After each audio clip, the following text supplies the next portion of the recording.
ప్రియ సహోదరి సహోదరులారా, ఈనాడు చాలా మంది గృహాలు నిర్మించాలంటే ఎంతో భయపడతారు. ఎందుకంటే వారు అనుకునే ఎస్టిమేషన్ కొంతైతే ఆ గృహం నిర్మాణం పూర్తి అయ్యేసరికి అయిన ఖర్చు ఎంతో అధికం.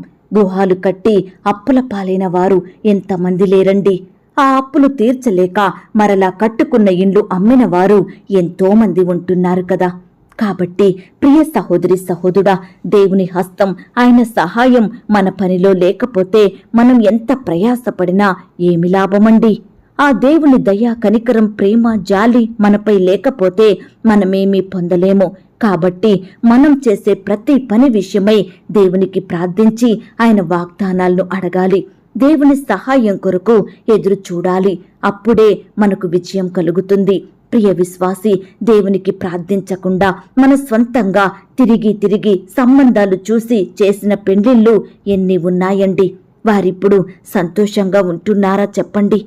దేవుని చిత్తాన్ని తెలుసుకోకుండా ఎంతగా ఉద్యోగ ప్రయత్నం చేసినా, ఎంతమందిని అడిగినా ఆయన సహాయం లేకపోతే మన ప్రయాసమంతా వ్యర్థమే. అలాగే దేవునిని అడగకుండా సొంతంగా వ్యాపారాలు ప్రారంభిస్తే ఎన్నో నష్టాలు వచ్చాయేమో. ఆయన వద్దన్నప్పటికీ జాబులో జాయిన్ అయ్యి ఎన్ని కష్టాలు పడిన వారున్నారు, ఎన్ని వేధింపుల వలన బాధపడ్డవారున్నారు, అధికారుల వలన, సహోద్యోగుల వలన ఎంతగా బాధించబడిన వారున్నారు.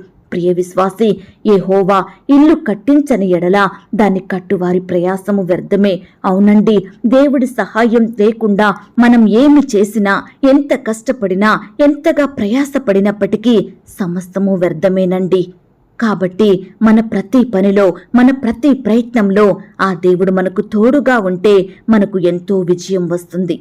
ప్రియ సహోదరి సహోదరులారా, ఈ యొక్క మెసేజ్ మీకు ఇంకా కావాలి అనుకుంటే టైటిల్ క్రింద యూట్యూబ్ లింక్ ఉంటుంది. దానిని మీరు క్లిక్ చేసినట్లయితే ఈ యొక్క కంప్లీట్ మెసేజ్ మీకు అవైలబుల్ గా ఉంటుంది. దయచేసి వినండి. అలాగే ప్రియులారా, ఈ మాటల్ని బట్టి మీరు ఆదరించబడినట్లయితే, ఆత్మీయంగా దీవించబడినట్లయితే దీనిని మీరు లైక్ చేయండి, అనేకులకు షేర్ చేయండి. God bless.